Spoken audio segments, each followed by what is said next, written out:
पुलवामा हमले को लेकर पाकिस्तान सरकार में मंत्री रहे फवाद चौधरी के बयान के बाद आज पीएम नरेंद्र मोदी ने विपक्ष को खरी खोटी सुनाई। दरअसल पीएम ने कहा कि इस पूरे मामले में उन्होंने भद्दी राजनीति झेली और साथ में विपक्ष से ये आग्रह किया कि भविष्य में इस तरीके की राजनीति ना करें।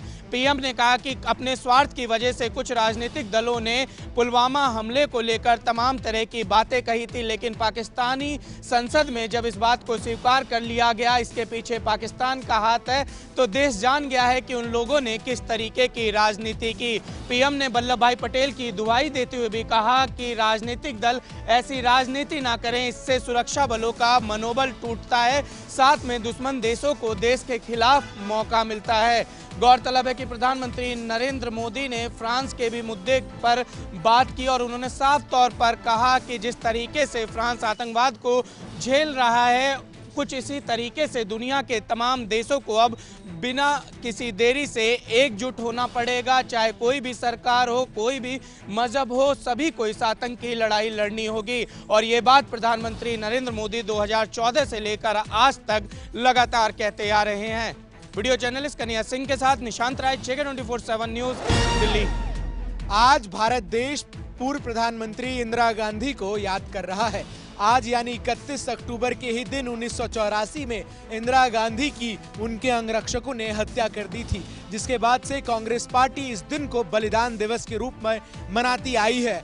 आज के दिन सुबह सुबह कांग्रेस की अध्यक्षा सोनिया गांधी और उनकी पुत्री और उत्तर प्रदेश कांग्रेस की प्रभारी सोनिया गांधी वाड्रा ने उनके समाधि स्थल पर जाकर उन्हें श्रद्धांजलि अर्पित की। इसके साथ ही साथ देश के प्रधानमंत्री नरेंद्र मोदी ने भी ट्वीट कर इंदिरा गांधी को श्रद्धांजलि अर्पित करते हुए कहा कि हमारी पूर्व प्रधानमंत्री इंदिरा गांधी की पुण्यतिथि पर मैं उन्हें नमन करता हूं। इसके साथ ही साथ कांग्रेस के कद्दावर नेताओं ने भी इंदिरा गांधी को श्रद्धा सुमन अर्पित किए।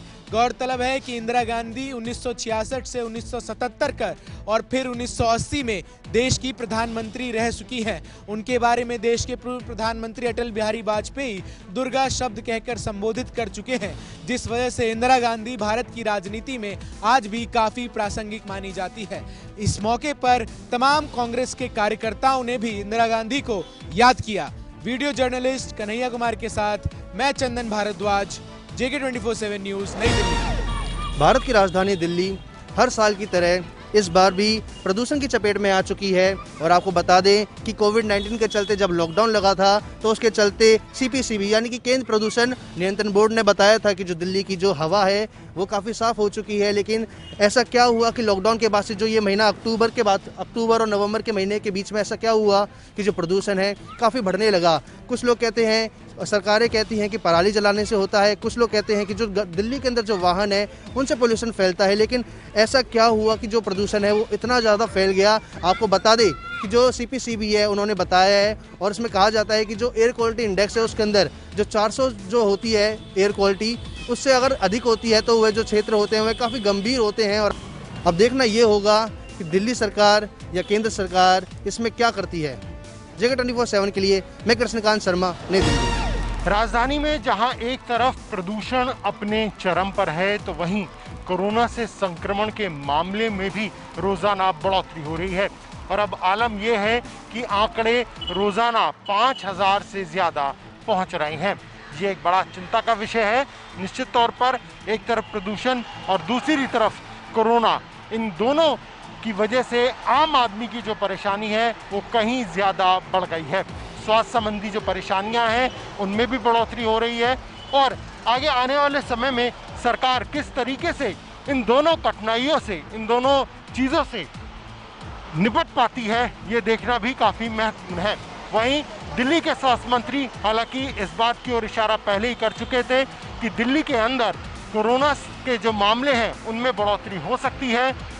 ठीक वैसा ही जो बाकी एजेंसीज हैं वो भी इस ओर अपनी इशारा कर चुकी थी। अब देखना यही होगा कि आगे आने वाले दिनों में दिल्ली सरकार इन कठिनाइयों से, इन परेशानियों से किस तरह से निपट पाती है। कैमरा पर्सन सचिन के साथ प्रवीण शर्मा, दिल्ली। फेस्टिव सीजन में उत्तर प्रदेश के बड़े अफसरानों की छुट्टी पर रोक लगा दी गई है।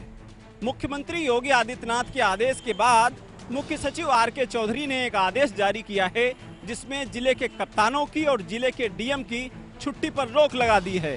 दरअसल उत्तर प्रदेश में सभी जिलों से पराली जलाने की शिकायतें आ रही थी, जिससे वायु प्रदूषण काफी प्रभावित हो रहा था और हवा जो है जहरीली हो रही थी, जिसके मद्देनजर मुख्य सचिव आर.के. तिवारी ने अफसरानों की छुट्टी पर रोक लगा दी गई है। कैमरा पर्सन रोहित के साथ अनूप सिंह, JK 24/7, लखनऊ। लखनऊ नगर निगम गाय के गोबर से बने दियों को लखनऊ की मुख्य बाजारों में बेचेगा। इतना ही नहीं, राजधानी लखनऊ में अब दिवाली के शुभ अवसर पर नगर निगम की तरफ से विशेष पहल की गई है और इस विशेष पहल में लगभग 1 लाख से ज़्यादा दिए बना करके गाय के गोबर से विशेष तौर पे इन्हें बनाया गया है और इन्हें लखनऊ की मुख्य मार्केट में बेचा जाएगा। हालांकि अभी इनकी कीमत निर्धारित नहीं हुई है, लेकिन नगर निगम की ये विशेष पहल मुख्यमंत्री की जो ड्रीम है उसको जोड़ता है। अब नगर निगम की ये विशेष पहल राजधानी लखनऊ वासियों के काम भी आएगी। कैमरा पर्सन रोहित के साथ गौरव पांडे, JK 24/7 न्यूज़, लखनऊ। ये राजधानी लखनऊ का सरंदास मंदिर है और जब हमने मुख्य पुजारी से बात की तो उन्होंने बताया कि सरकार के आदेश के बाद पहली बार वाल्मीकि जयंती के अवसर पर यहाँ पर रामचरितमानस का पाठ हो रहा है। आपको बता दें कि इसके पीछे पूरी तरह वाल्मीकि बस्ती है और इस मंदिर के आसपास वाल्मीकि समाज के लोग ज़्यादा संख्या में रहते हैं। हम आपको दिखाना चाहेंगे कि किस तरीके से आज ही यहाँ पर रामचरितमानस की शुरुआत हुई है और तमाम क्षेत्र के लोग, आसपास के लोग जो रामचरितमानस है उसका पाठ सुनने के लिए सुबह से आ रहे हैं और लगातार भगवान श्री राम के इस मंदिर का दर्शन करके अपने आप को धर्ममय कर रहे हैं। आज 31 अक्टूबर प्रधानमंत्री नरेंद्र मोदी ने सरदार पटेल जन्म जयंती के अवसर पर यहाँ केवड़िया आकर 3 महत्वपूर्ण प्रोजेक्ट को हरी झंडी दी, यानी कि लोकार्पण किया। इसमें सबसे बड़ा प्रोजेक्ट जो माना जाता है कि सी प्लेन का प्रोजेक्ट है, जो केवड़िया से अहमदाबाद रिवर फ्रंट तक चलेगा। उसके लिए उन्होंने लोकार्पण किया। सबसे पहले उन्होंने इस सरदार पटेल जन्म जयंती के अवसर पर सरदार को पुष्प अर्पण किए, उनको नमन किया और वहां से बोला कि जिस तरह से टूरिस्ट प्लेस में केवड़िया का नाम अग्रसर होता जा रहा है और आगे भी होगा और टूरिस्टों के लिए दुनिया में सबसे नंबर 1 स्थान बनेगा। मैं कैमरामैन वसीम मलिक के साथ में महिपाल सिंह राठौर, JK 24/7। धारा 370 और 35 से हटने के बाद लगातार श्रद्धालुओं का आना जम्मू कश्मीर में बिल्कुल कम हो चुका था, लेकिन धीरे धीरे श्रद्धालुओं ने आना फिर से शुरू किया, जिसमें माता वैष्णो देवी के दरबार के अंदर अगर आपको दर्शन करने हैं तो महज एक दिन में 2000 श्रद्धालु जो हैं वो पहुंच रहे थे। लेकिन 7000 का आंकड़ा यहाँ पर रखा गया था कि महज 7000 श्रद्धालु जो हैं वो दर्शन कर सकते हैं। लेकिन अब यहाँ बड़ी खबर निकलकर सामने आई है कि 24 घंटे में 15000 श्रद्धालु जो हैं वो रखे गए हैं कि 15000 श्रद्धालु माता के दर्शन कर सकेंगे। और जाहिर तौर पर जब दर्शन करने के लिए श्रद्धालु यहाँ पर पहुंचेंगे तो SOPs का पालन करना बहुत जरूरी रहेगा, क्योंकि जो सरकार की तरफ से, प्रशासन की तरफ से गाइडलाइंस दी गई हैं उस पर अमल करना, उस पर सोच विचार करना बहुत जरूरी है, क्योंकि सोशल डिस्टेंसिंग को बनाकर रखना भी बहुत जरूरी है, मास्क पहनना बहुत जरूरी है और 2 गज की दूरी रखना तो बहुत ज्यादा जरूरी है। यानी कहने का तात्पर्य यह है कि SOPs का पालन करते करते ये श्रद्धालु यहाँ पर पहुंच सकते हैं और उसके बाद माता रानी के दर्शन भी कर सकते हैं। तो ये बड़ी सौगात जो है वो श्रद्धालुओं के लिए है,